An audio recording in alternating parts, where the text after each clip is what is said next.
Let's say goodbye to all your worries about tax planning, investment troubles, and any confusion when it comes to managing your finances and money. Here at Rocky Hill Accountants, our team has a combined 35 years of experience and will help you do it right. We're dedicated to your needs and will deliver on a result that is professional and trustworthy. Our firm is large enough to offer a full range of professional services, but small enough to give you the individual attention that you deserve. Our business portfolio includes thousands of prepared tax returns for individuals, families, partnerships, businesses, and more. The team at Rocky Hill Accountants are also thoroughly trained in tax laws and procedures. We have the ability to represent taxpayers before the IRS when they arrive at collections, audits, and appeals. This allows us to offer our accuracy and audit guarantee to tax clients. Please visit our website at rockyhillaccountants.com or give us a call at 860-257-4238 to schedule an appointment.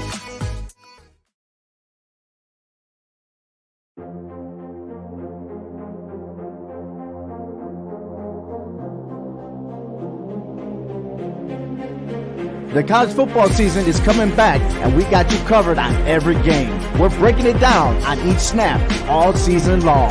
Catch us every week starting on August 4th. Joe Aguirre, Sean Scanlon, Jace Garcia, and yours truly, Obi Muniz, giving you the highlights, predictions, and current rankings. Visit our website at hhwshow.com and subscribe to our YouTube channel. It's all four downs, part of the CMG Sports Podcast Network.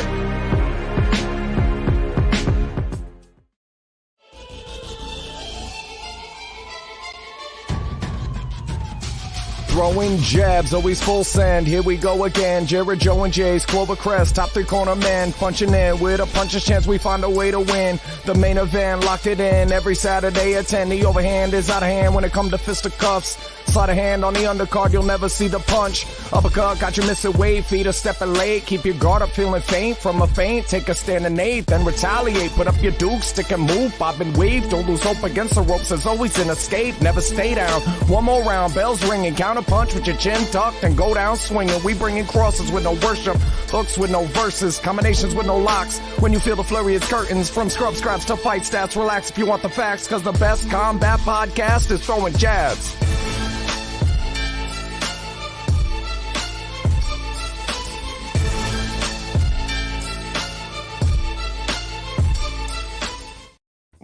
Hello, ladies and gentlemen. It's Saturday morning. You know what that means? Fight day. And we are here throwing jabs. Big Jace, Joe, Jared talking about the fights. And we got a lot going on. Maybe some controversy in tonight's UFC fight. We also got one of the greatest fighters ever to ever grace God's green earth fighting tonight. And we got to talk about the mess that happened last week in that Paul Woodley fight. But let's start off recapping a real fight that happened last week. Giga Chikadze finishes Edson Barbosa in the third round. Joe, what did you think of that fight? Well, I thought it went exactly how I thought it was going to go. Had Chikadze taken the fight. There's something about this guy, man. He is just a really intense fighter. It really took it to Barboza, and for the most part, I thought it was just too much for Barboza to handle. So, yeah, great showing by Chikadze. Hell yeah! This is this guy. Joe, every time you got to give me the guy's name. Spinning back elbow. That stoppage with the long hair. Yeah. Oh my goodness. Totally. Yeah, there you go. Prochaska. That's how it Prochaska. That's who Chikadze reminds me of. These guys are like these up and coming wow type guys that you just see do things and think. And yeah, you and I both had this Chikadze by stoppage.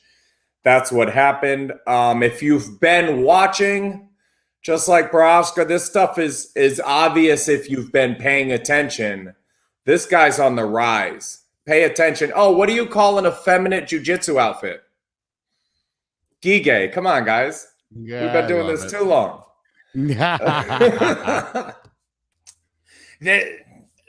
From here, what I saw from this fight, it's two fighters that are very, very similar. It's just the age gap. Chikadze is more of like a newer type of fighter, and Barbosa's all the basics, technical. Chikadze pulls out a little bit more.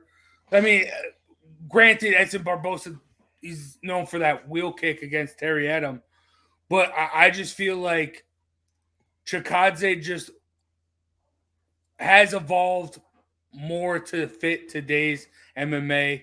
I mean, we've seen Edson Barbosa.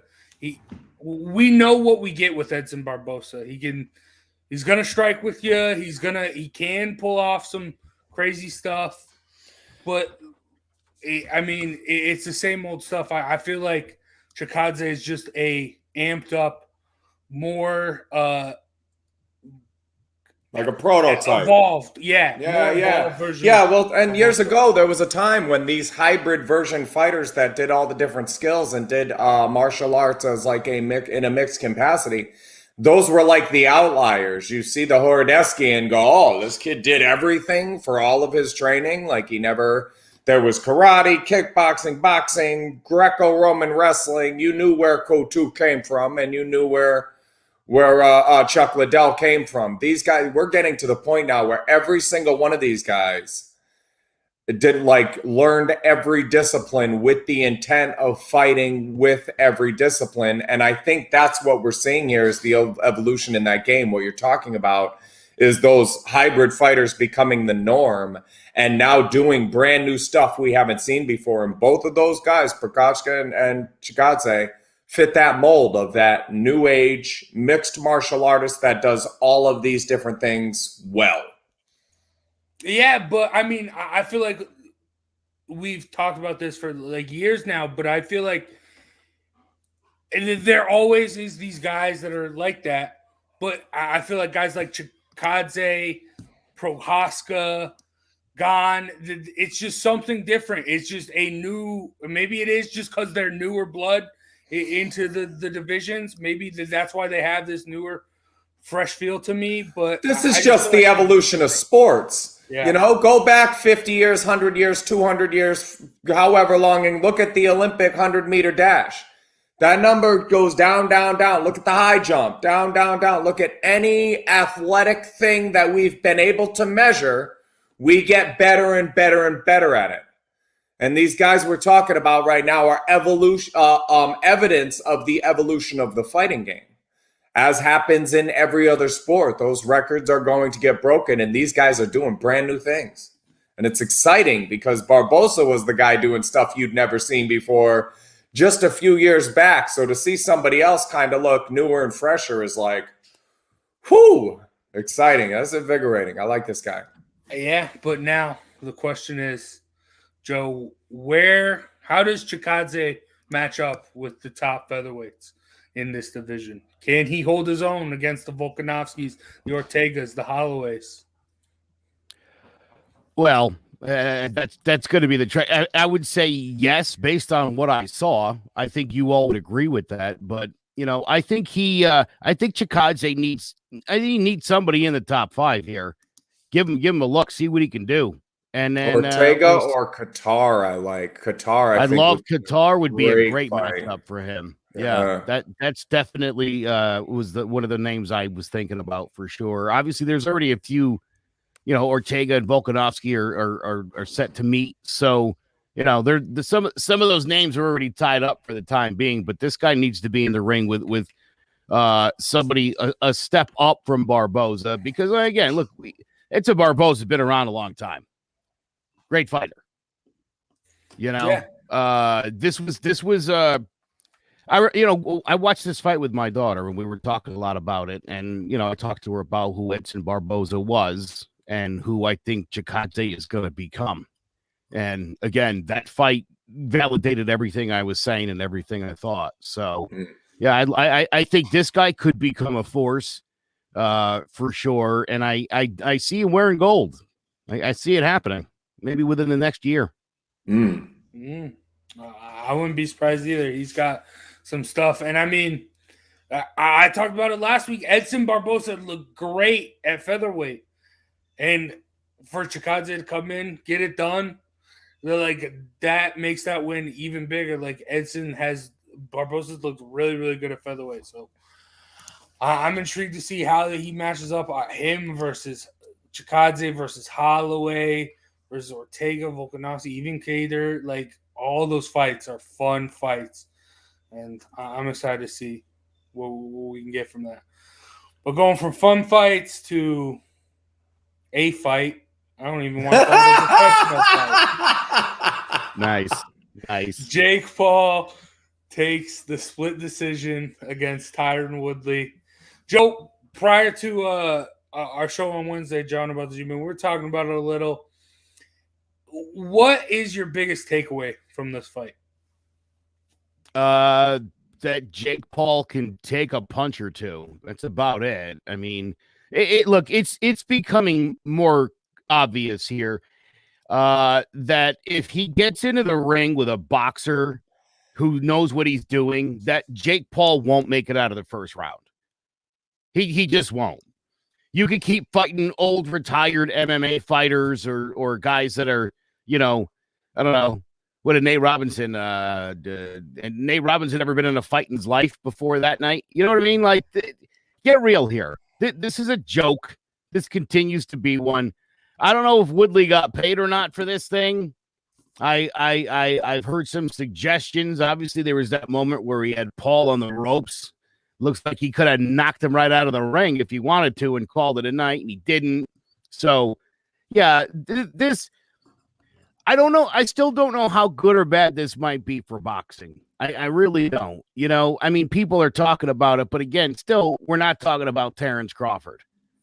There's a lot of great fighters who we're not talking about in favor of Jake Paul and Tyron Woodley. I mean, are you kidding me? That's not what I want to be talking about today.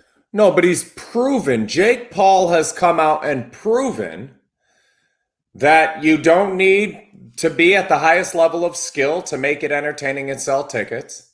And he's also proven that the average person can't tell the difference between a good fight just outside the top 100 fighters and a good fight just inside the top 10. The average person can't tell the difference because a lot of people really thought Jake Paul could fight. And like you said, the further he goes, the more evident it's going to become. And I think there are good parts to be drawn from it. It's like there's a lot of the things that Scrub Scraps is doing that you're finding here. Well, match them up. It's as entertaining. Have you seen more boring fights from professionals that do this for work? Absolutely. Not that this was the most exciting fight in the world, just that the entertainment doesn't necessarily come from the skill level of the fighters. Who was that one-puncher round we covered? Rigondeaux. That was a track meet. That was a 48-minute track meet. This wasn't that. But you're going to get that sometimes with pro boxers. Sometimes the less these guys know, the more entertaining it is. And all of that said, everything I said was going to happen. Jake Paul lives about 50 pounds bigger than Woodley. He's a bigger guy. It doesn't make sense for Woodley to win this. Did he hold his hands? Joe, maybe. But he also, that's a 50-pound bigger Tyron Woodley than we're used to seeing be a champion in the MMA world. So who knows if he didn't have the steam carrying all that extra weight around. But yeah, both of these two first fights we covered went exactly the way I said they were going to. I think you had Paul too, right here, Joe? Oh, I took Woodley to win this. You took Woodley. I thought Woodley would be able to catch him at some point and knock him out. He almost did. Yeah. It's so hard because I don't know what to make of this fight. Like, if Jake Paul got the knockout, that would have been great monetarily wise. Tyron Woodley got the knockout. That's great for the sport. Now, it's a split decision. Where do you go from here? I just want to see Jake Paul. It could be against an MMA guy, but can it be a striker? Can it be someone who knows how to really, like... Nate Diaz. Yeah. Nate Diaz, Conor McGregor even. I don't know if that fight's really doable after something like this, but that's gonna be the real litmus test for me. Because I mean, yeah, you survived a big hit from Woodley. That's a good step up. I mean, the Askren fight. Askren was never a striker. I mean, that was a mess.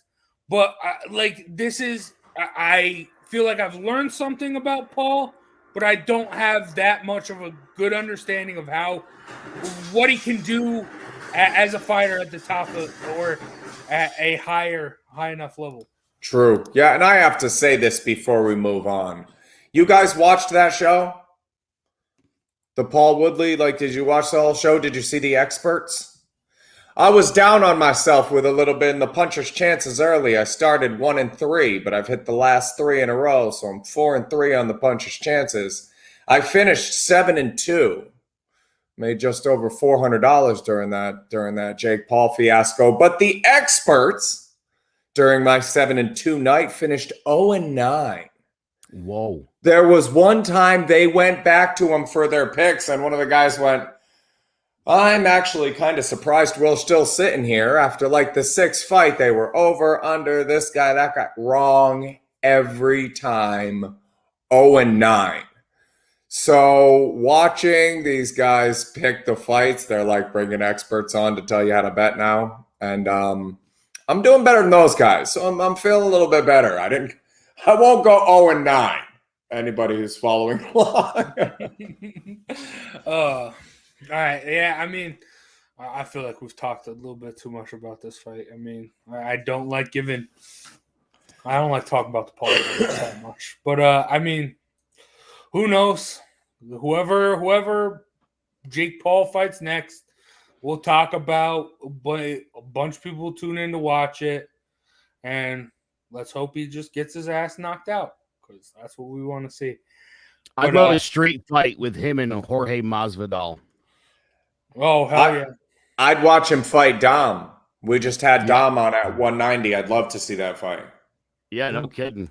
Yeah. I mean, there's literally guys as scrubs that I think he'd have his hands full.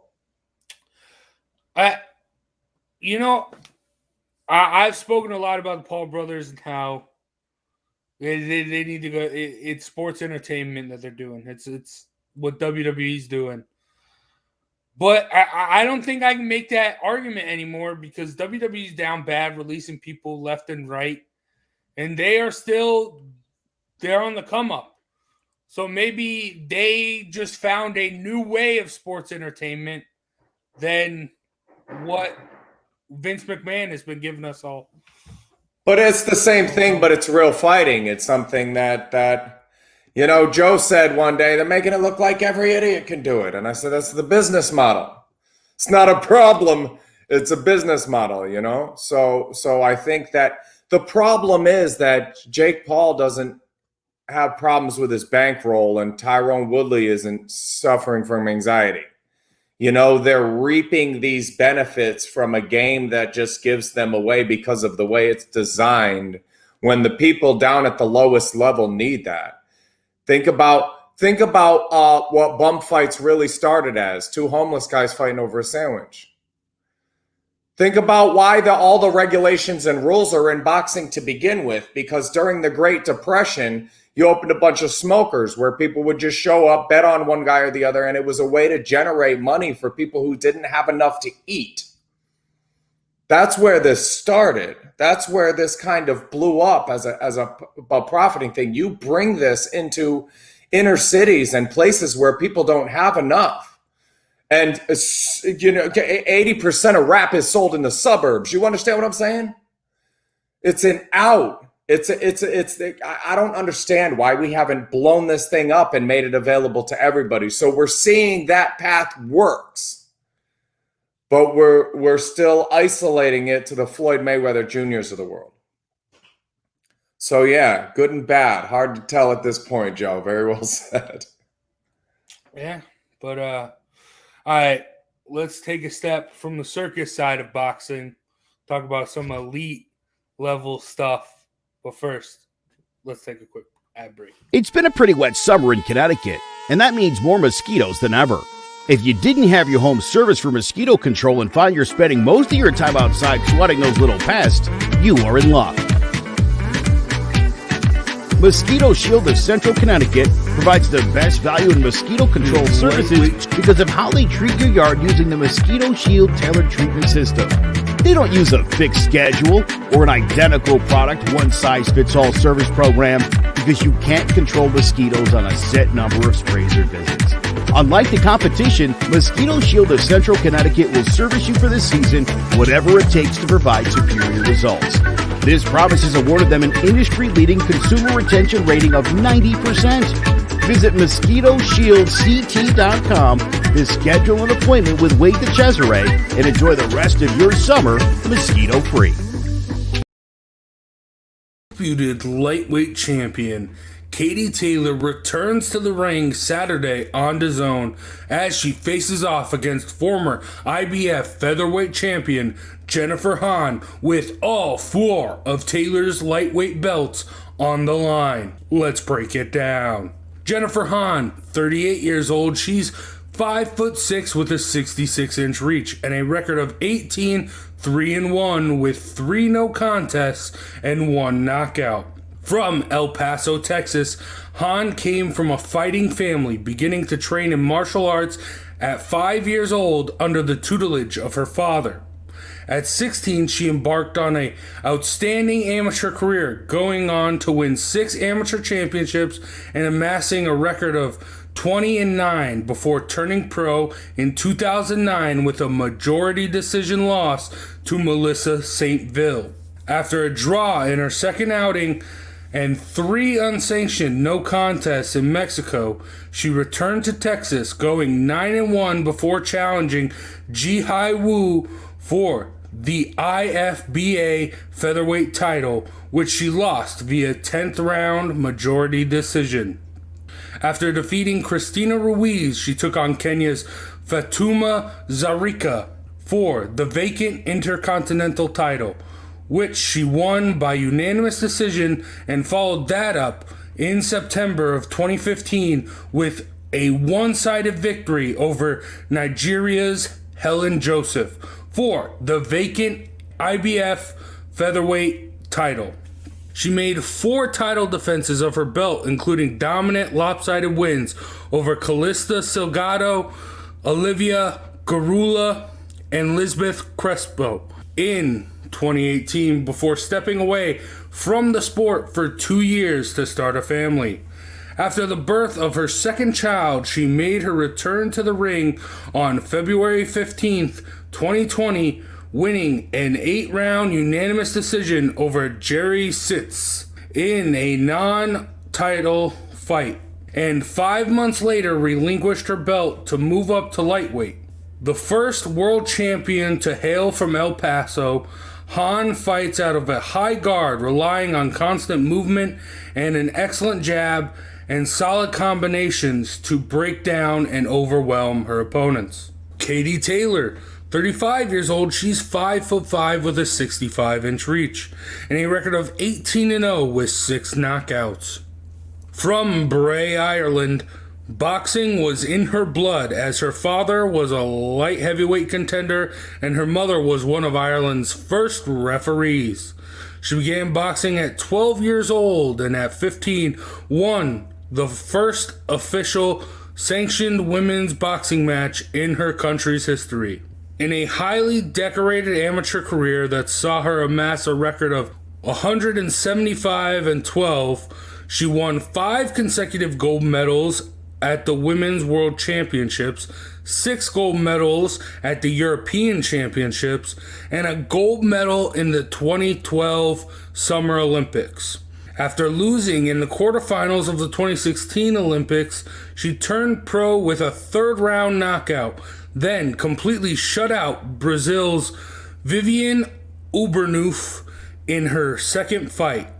She won 2 more fights before knocking out Nina Menke in the 7th round to claim the WBA Intercontinental Lightweight belt.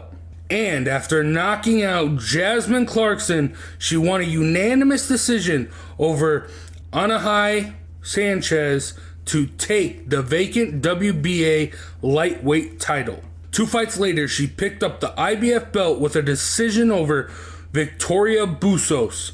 And after 3 title defenses, she took the WBO belt off of Brazil's Rose Volate via 9th round TKO. Just 3 months later, she made history when she defeated WBC champ Delphine Persoon to become one of only 10 boxers to become undisputed champion in the 4-belt era. After defending her titles against Cristina Leonardo, she defeated Persoon a second time to cement her legacy. In November 2020, she won a lopsided decision over Miriam Gutierrez, and 6 months later took on former Olympian Natasha Jonas, being forced to dig deep as she won an extremely close unanimous decision in an exciting back-and-forth contest. The most decorated female boxer of all time, she possesses lightning-fast footwork, a solid jab, a powerful hook, and will often frustrate her opponents by leaning forward with her hands down and leaning back, landing a shot and pivoting to the side to reset. Will the height and reach advantage and constant pressure of Han factor in as she aims to upset a living legend? Or will the consummate skills of Taylor overwhelm her opponent as she continues one of boxing's most impressive all-around careers? All right. We somehow lost Joe there. But, Jared, we've talked a lot about Katie Taylor ever since the start of the show. I don't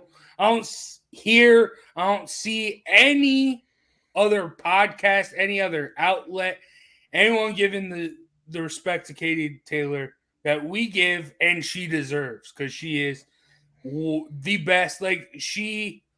You had her at your number 1 pound for pound. Am I correct? Yeah. Last time we did it, she deserves to be in that conversation. So she's a beast. I will say though, this fight, Han, former featherweight champ, her last fight with Jonas Taylor, she struggled a little bit, and we spoke about how it really was the size advantage of Jonas that really made it tough for Taylor. Han is bigger than Taylor just by an inch, but still, she's coming up a weight class. So she's got the size, and assuming with her coming up, she's got the speed advantage, which, is hard for someone like Taylor. But it's very, very tough. I do expect Taylor to win, but I think this is going to be a lot more interesting fight than what people think. But I know that it's rough because Han took 2 years off, start a family. She came back. She got a couple wins, but Miesha Tate took some time off and came back and looked just as good. So I do think this will be interesting. And you got to go Katie Taylor because it's Katie Taylor. You can argue she's the best fighter on the planet right now, and there is no argument. Any gender. Yes. You can argue she's the best fighter on the planet right now, and you cannot argue that she is the best female fighter on the planet right now. I would throw Savannah Marshall into the conversation. I don't like the Shields conversation, and otherwise we got to go to MMA and find Shevchenko and Nunes. But I'll take Katie Taylor all day as the best pound for pound. And like you said, I did an all-female one. She was number 1 on that one, and she's made at least 5th on, I think, every list I've ever done for pound fighters. Yeah, this girl was a little bit bigger last time around. This girl's not that same size. Katie opened as a 40-1 favorite. And I put her on a couple parlays, which I almost never do because 40-1 isn't worth it. Right now, she's a 70-1 favorite. This is a win for Katie Taylor all day. Beast, best female in the world, and watch the fight. It's going to be worth seeing. She puts on a show every time. Lightning. It's like Loma. You're seeing something you're never going to see anywhere else. I'm a fighting fan. You're not going to see it anywhere else. I think, I hate to say this out loud to you, Sander. I know you're not going to like it, but Berlanga's a little bit overrated. He's a young guy. He's coming up. He's taking much tougher fights than most 24-year-olds are. All the respect in the world for the guy. He's got power. He's got hands. I think he might be slightly overrated at this point. And who at 16-0 with 16 knockouts? He's 17-0 now. That was his first decision, though. You're going to get a lot of hype. So I'm not really trying to bash him when I say he's slightly overrated. I like the guy. I want to see where he goes. He's fun to watch fight for sure. Berlanga. But Katie Taylor, yeah, best on the planet. You want to see the best fighter on the planet? There's only a couple people you got to watch, and this is one of them. 4:30. Check out Katie Taylor. Going through making that video for Katie Taylor, it was hard for me to find clips because I had to keep going back and I had to rewatch every punch like 12 times because it was so quick I missed it. And she is just a beast. And I mean, every time she fights, it doesn't matter who it is, no matter what the skill level gap is, because there always is a gap. It's Katie Taylor, but no matter what, she entertains, and watching her, like I have said a lot with Loma. Like, you watch her, you don't see a brawl, you don't see a real like fight, like what Sanders said.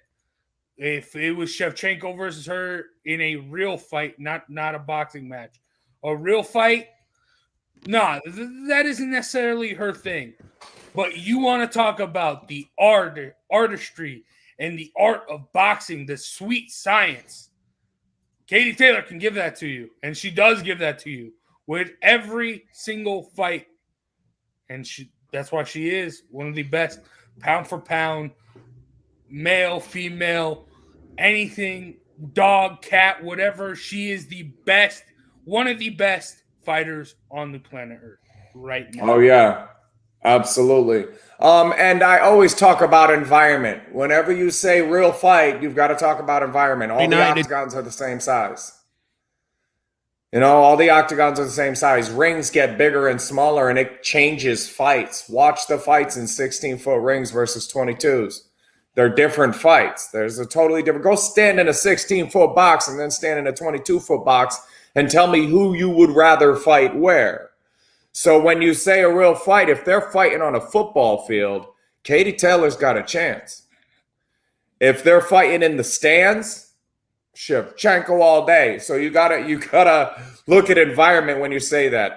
De La Hoya, Vitor Belfort, that's gonna look a little bit like all of these other boxer versus MMA guy fights. De La Hoya wins, probably by decision. Who pulled out? Was it De La Hoya or Belfort? Someone pulled out. I don't care. Oh, is that not happening? Doesn't matter.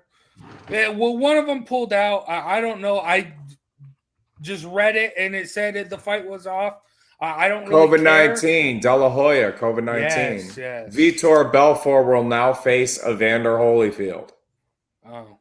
So yeah. Holyfield to win, unless he gets knocked out.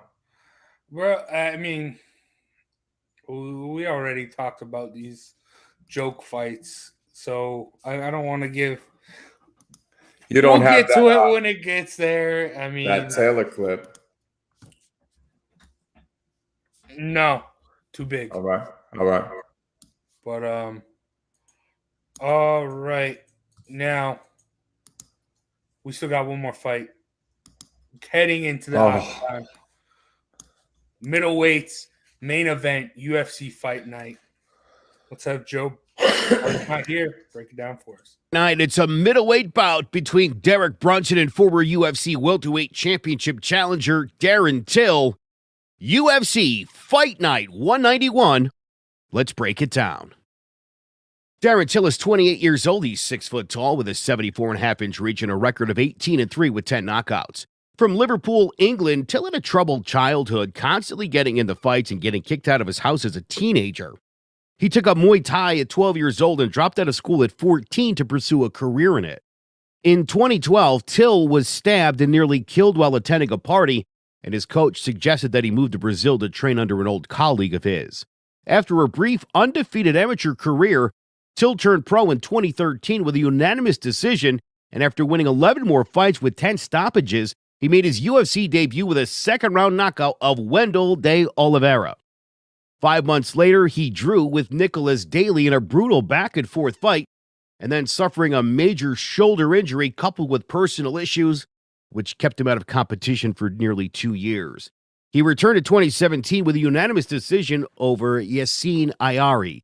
He defeated Bojan Velekovic, and the following month headlined his first event, knocking out Donald Cerrone with a flurry of punches at the end of the first round.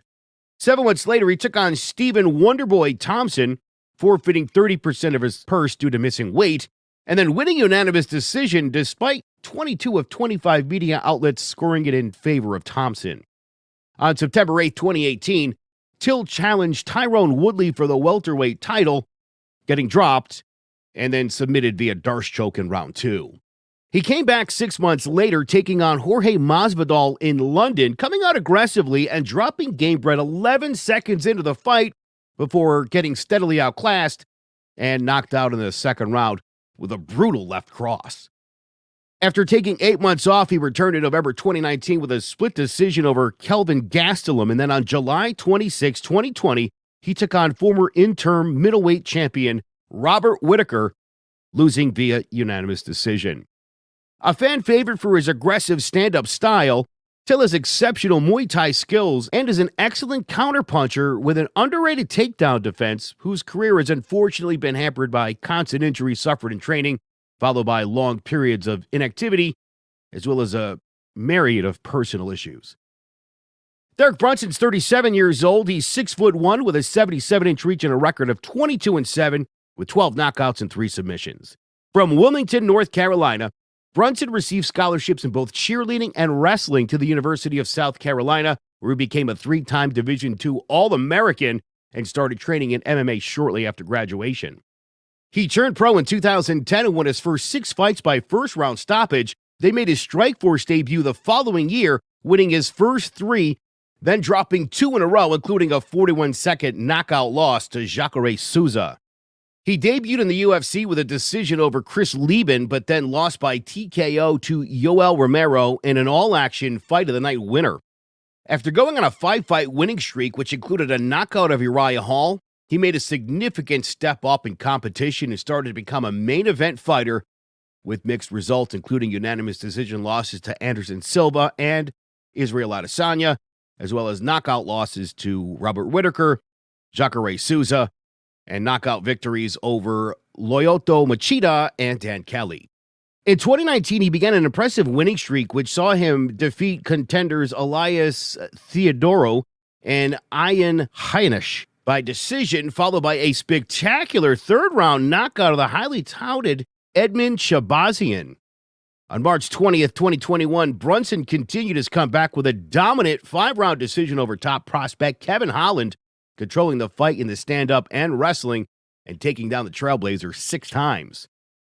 Will Till be able to get back into the win column with his impressive counter-striking and aggressive style? Or will Brunson be able to work his way back into title contention and get a rematch with old rival Israel Adesanya with his world-class wrestling skills?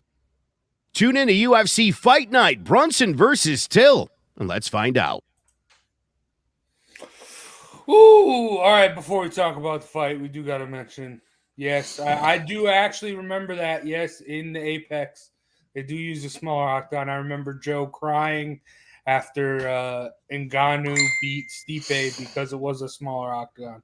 So, yep, shout out to you, Sander. That was a good call. But now let's talk about this fight. Actually, I got one more little tangent I want to go on here. Twitter, man. I'm laying in bed last night, about to go to bed, and I get a Twitter notification. It's not from anything. It's from Twitter itself saying the fight's in jeopardy because Darren Till got arrested. Twitter gave me that notification. I'm all like, holy crap, what? I have to go through. I went through everywhere. I was on page 100 of Google typing stuff. Twitter, how are you going to give me fake news like that? How are you going to make a notification off of that and give it like what? Twitter? What are you doing? All right. With that being said, good thing we don't stream to Twitter because that's funny. That's pissing me off. That pissed me off. But all right. Now let's talk about the fight itself. I mean, both these guys, like, I feel I just can't ever really get a good enough read on them. Like Darren Till, like there was a rocket strapped to that man's back, and he ran into Tyron Woodley and just really hasn't been the same. He ran into a sauna, if I remember right. He didn't run out. Oh, geez. He didn't run out, but he ran into it. Yeah, that was a good one. But I do think he's better off at middleweight. I do think he got he got to the title at welterweight. I think he can do the same at middleweight. But I feel like the same with Brunson. Brunson is another guy. I mean, he's been a staple in this division. I feel like if he just, I feel he's like Gaslam to me. Like he has this wrestling skill, but for some reason he wants to run at you. He's even worse than Gaslam because Derek Brunson just runs with his chin up, head up. Hey, come punch me. And dude, when you're, no disrespect to Jacare Souza, but when you get knocked out twice by a Brazilian jiu-jitsu practitioner, hey, you should probably try something else besides just running in there head first. So I think both these guys have the potential to go and get to a title shot against Adesanya. Will they get there? I don't know. I do think as far as for the best for the division, I think it's Till. I'm going Till. If Brunson does decide, hey, I'm going to use my wrestling, he can get the dub. But also, Till's very underrated. His ground game is very underrated. He hasn't gone there yet, but he's like a brown belt in BJJ. He lived in Brazil for a long time. He knows his jiu-jitsu stuff. Woodley got him with that. So got him with that submission, but he also hit him really hard before. I mean, so Brunson, if he does go back to what his strengths are and wrestles, Till, he can get it done. Is it going to happen? Probably not. I see Till. I'm going to go Donald Cerrone. Darren Till is going to rekindle that magic with Donald Cerrone that he had with Donald Cerrone. First round knockout. Darren Till, that's what I'm going to say.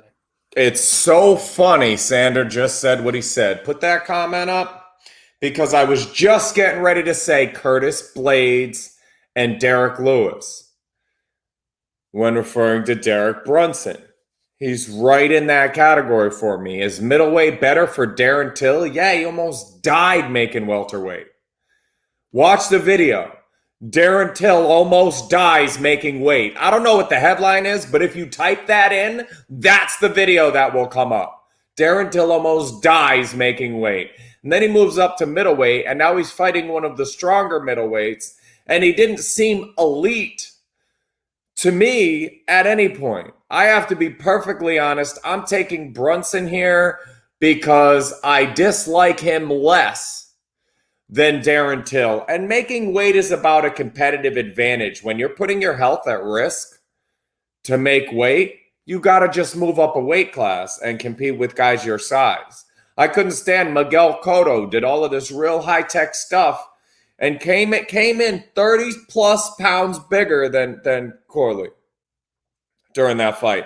He was putting on between 25 and 30 pounds in the 24 hours between the weigh-in and the fight. And then fighting guys that are naturally 125, 130, 135, 140, that are coming down 5 pounds. And then by game time, Paul and Woodley. Woodley can cut to 145. Paul cuts to 190. On fight night, they're 210 and 170, and even when he hits him with his best punch, the ropes hold him up. I like neither. I'll take Brunson. Decision. Probably a boring decision. Probably a thrillless decision victory. The opposite of everything you said is what I'm taking. Oh, damn. All right. You talking about Till like almost dying to make 170. I mean, I don't want to hate on this guy even more, but look at Gaslam. He wasn't like that when he was cutting. He was just sitting there. Hey, I'm just gonna be a little bit overweight. It's all good. He wasn't making that. That you don't see videos of him in the sauna really stressing out and that stuff. He was just perfectly fine at 170, and so that does kind of leave a little bit of a bitter taste in my mouth. But I do think Till, for him, he's got all the skill. It's just all the extracurricular stuff, the getting arrested for not wearing a mask or something a few months back. He stole a taxi cab in 2019. Oh, I think we lost your mic there, Jared. He stole a taxi cab. You got me? Yeah, we can't hear you. Did you unplug your mic or something? Nope. Can you hear me now? A lot of technical difficulties today. I'm sorry, listeners and viewers. We had Joe, who, for the record, is taking Taylor and Brunson. Joe having some internet issues. Jared now having some mic issues. But is that better, brother? Nope, still can't hear you. I wonder why. Maybe. All right. That being said, nope, still nothing. How about that? Ooh, this is. Did I get back in? But I would love Darren Till still got that. He's like I said, it's the extracurricular stuff, but there is still a little bit of that passion in him. Like he said in an interview with TMZ earlier this week, he still wants to be that 3-division champion. He still wants to go back to 170 and get it. He wants to win in middleweight. Then he wants to go up to light heavyweight. So if he can keep that passion and stay focused, and that is his true goal, and if he can get there, still nothing, Jared. Still get to that, work hard to get to that point. How about that? Then I think he can. I think he's got the skills to be able to do that, but it's just him. It's his personality. It's him outside of the ring, causing issues, causing problems. So, I mean, he's still young. How about now? Can you hear me? Still nothing, Jared. You sure you didn't mute me? Maybe on your side.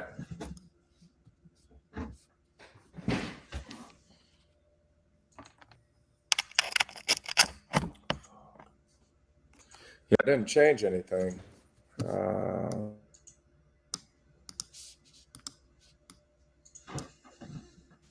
Can you hear me now?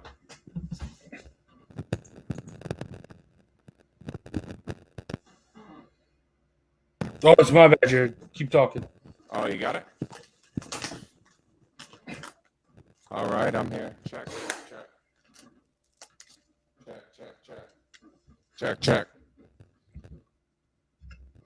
Okay. You got me? I apologize for that. That was my bad. I had my headphones are being. All right, Jared. All right. Now, you talked about it earlier. All the experts going 0-9. You're still getting it done. Tell us, how you going to make us some money? Oh, for sure. Those top two are shoo-ins. Hopey Price has never knocked anybody out. He's 5-0. Guy he's fighting is probably his toughest test to date and has never been knocked out. You definitely want the over there. Ebony Bridges, if you don't know who she is, great fighter. Get a look at her. Over 6.5. Is definitely a great bet there too. Neither girl's ever been stopped. So I bet both of those for 1 unit, and then all 3 for another unit. Those top 2 are 1-to-1, and with that bottom one, it turns into a 3-to-1. 10 wins you 30 if all 3 of those hit. I'm also going to give you one more, but since it's my fight of the night, I'm going to wait. It's a coin toss fight, the main event. But this is your puncher's chance. Bundle these 3 into a parlay and bundle the top 2 as well. Hell yeah. All right. Now, speaking of fight of the night, I will kick things off. Kicking off the main card, making his UFC debut, Paddy Pimblett against Luigi Vendramini. I can tell you right now, I don't know a lot about this Paddy Pimblett kid, but he has been all over. He's been all over the place. I've seen him left, right. This dude is getting the UFC marketing team behind him, and this dude's got a rocket strapped to him. I haven't seen anyone getting this much love since like Adesanya, Sean O'Malley. And he's making his UFC debut, so he's really got to prove himself. Because, I mean, everything you do outside the UFC, that's all fancy and that stuff. But the UFC is different. Go ask Ben Askren. UFC is different. So, he's really, I mean, a lot of people saying a lot of good things about him. But I'm the type of guy I need to see it for myself. So, I like it. Does that sound a little better? No. Let me go.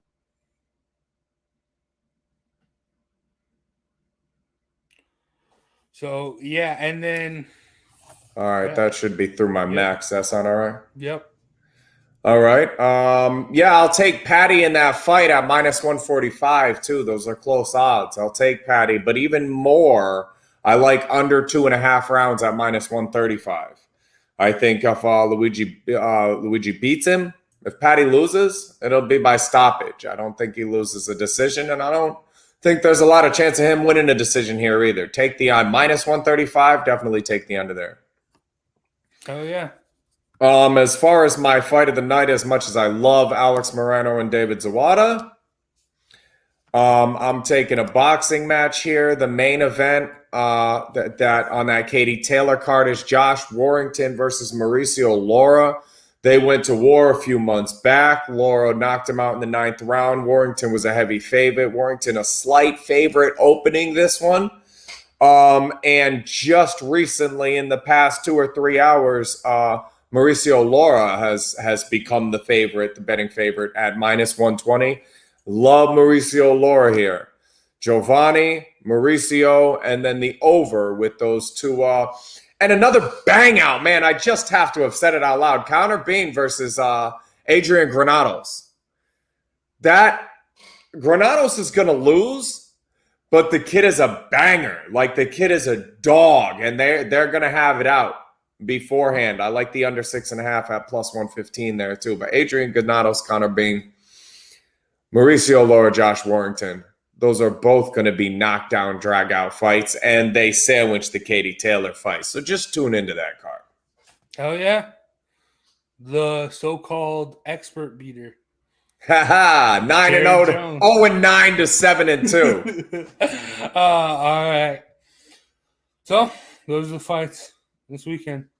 So let us take a quick break, and we'll be back with the Scrub Scraps Spotlight. Stay tuned.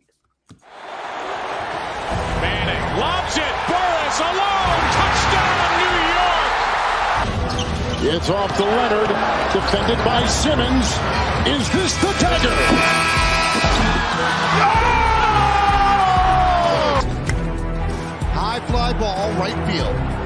coming back. Trap, wall, see ya! Into the second deck. A grand slam the other way for Aaron Judge. And the Yankees are pouring it on. For the latest news throughout the sports world, tune in to Sports Talk with R&J every Wednesday at 1 p.m. Hey, Hello. As we welcome on for our Scrub Scrap Spotlight. What's going on, Brandon? Hey, how you doing, Jace? Good. And so, Brandon, give us a little bit of your history. What brought you to Scrub Scraps? Actually, it was a mutual friend of Jared and I. His name's Justin, goes by Buju. We worked together, and both of us had an interest in boxing and in MMA. I, up to that point, hadn't really belonged to, anything that Justin was describing to me. It intrigued me. And it was actually another employee too, Jeff. We got involved that way. He introduced us to Jared over at his place, and that was the start of it. It was great, actually. It was nice to meet people of like mind and kind hearts. For sure, yeah. I remember some of our times over there landscaping. My buddy Buju that he's talking about brought me into the job where Brandon is, and I actually ended up working with Brandon a couple times. Yeah, absolutely. Yeah, I remember developing kind of a relationship. Cool dude, but there were. I feel like you had kind of I want to say a deeper respect for Scrub Scraps before your participation. I don't know if that sounds strange, but I feel like most people showed up to fight and realized other stuff was going on, whereas you came right over to me and, you realized all the other things that were going on. It wasn't just about the fighting for you. You had kind of a enlightened awareness of it, I want to say. I agree. There was something different to what you had. In honesty, you had a lot of people gravitate towards there, and what you and the other members were it was guiding. It wasn't built on anything that was towards aggression or squashing beefs or starting beefs or you basically went for the camaraderie. You went to hone your skills against other people again that felt the same way. I did notice something different. I appreciated that. And I didn't box when I first went in there either. It was kind of helping others. Yeah, well, and that's a very unique experience because, as you know, for most others and most of the others that have come on here, it was about the fighting, and they kind of found out those other parts were there and were surprised by them. Correct. Yep. Now, you actually went the distance with somebody who knocked me out. I beat him the first time, but got stopped at the end of the second fight with him. What do you remember most about your fight with Buju? Oh man. Honestly, that I needed to stop smoking cigarettes. Facts. It was he was different in his approach. He was a different type style fighter.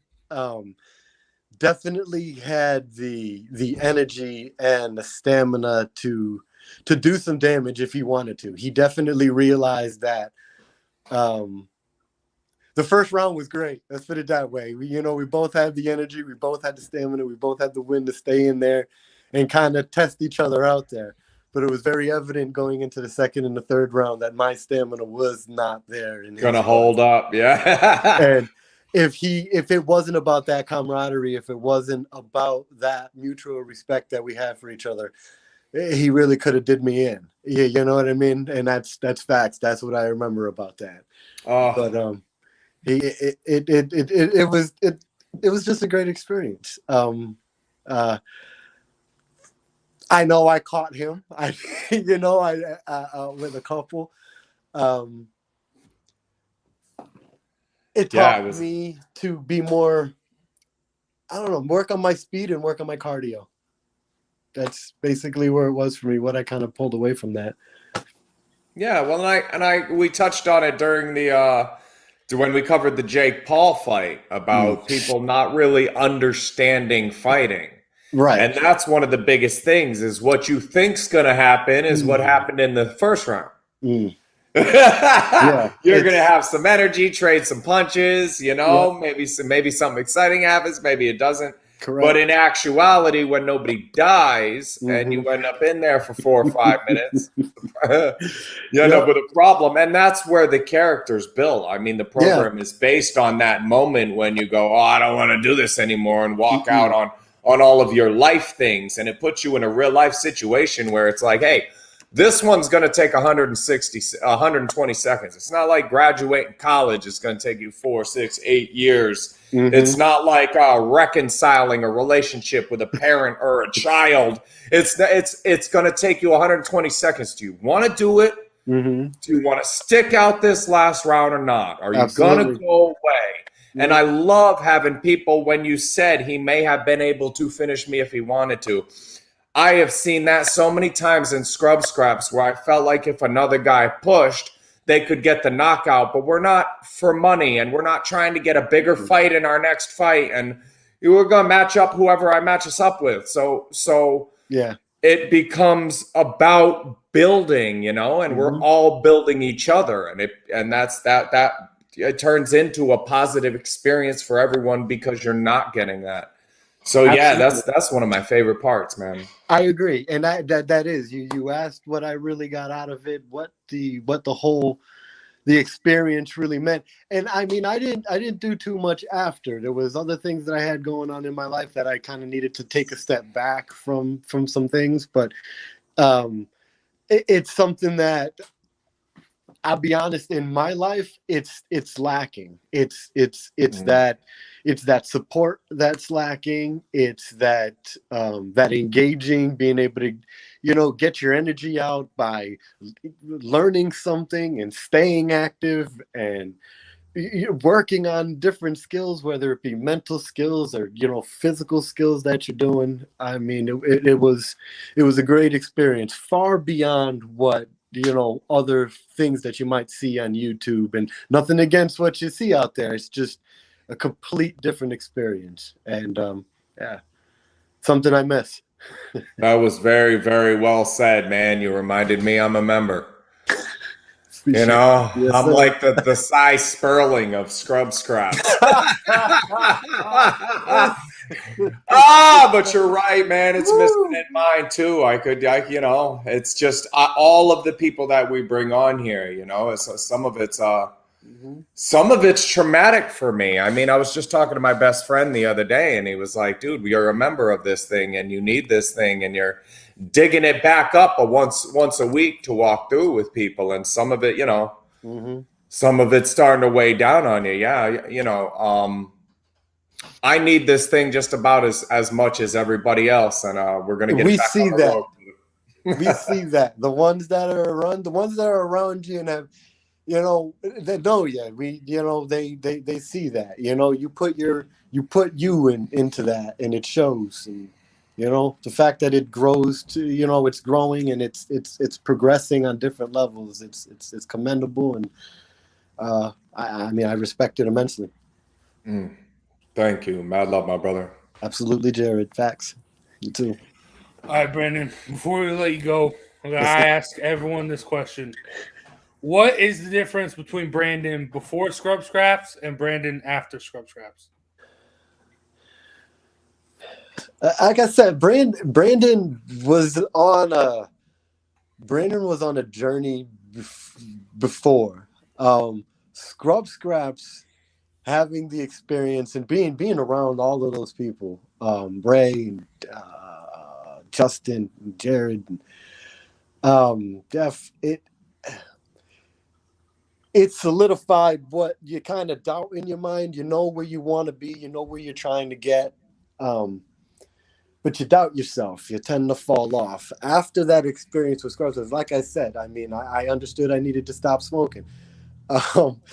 Understanding my cardio was completely lacking, I was able to achieve that. You know what I mean? It enabled me to keep my goals at the forefront. So I'm a healthier guy. I don't smoke. I don't drink. No drugs. It was a great experience. That's really the best I can put into words. Oh man. Oh yeah, thank you for joining us today, Brandon. Facts. Absolutely. Thank you for having me, guys. Appreciate it. Jared, Jace, take care of each other. Appreciate you, brother. Yes, sir. You already know. But that is going to do it for Throwing Jabs this week. Thank you again for Brandon for joining us.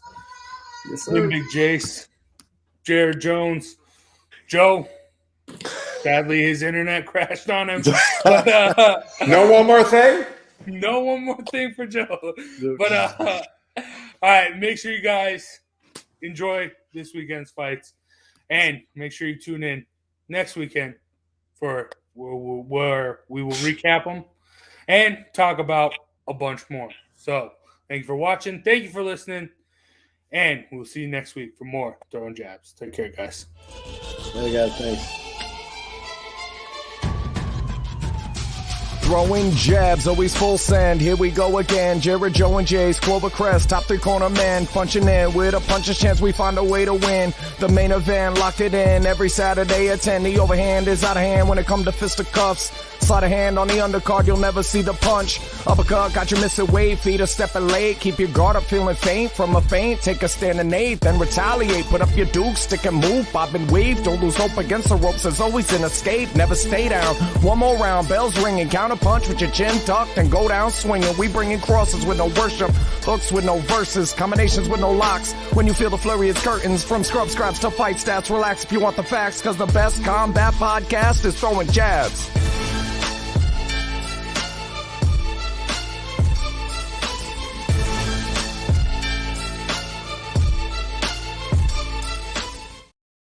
Hello, my name is Joe Aguirre. I'm the president of Clovercrest Media Group. And here at CMG, we have a wide variety of podcasts, including sports shows like Keys to the City, The Roll Call, Throwing Jabs, All Four Downs, and Jawing About the G-Men. And great true crime shows like Sticky Week, Crimes and Consequences, Ivy League Murders, and Bird, the unsolved murder of David Eichmann. You can find all these podcasts and so much more by visiting clovercrestmedia.com. Yeah, give me one.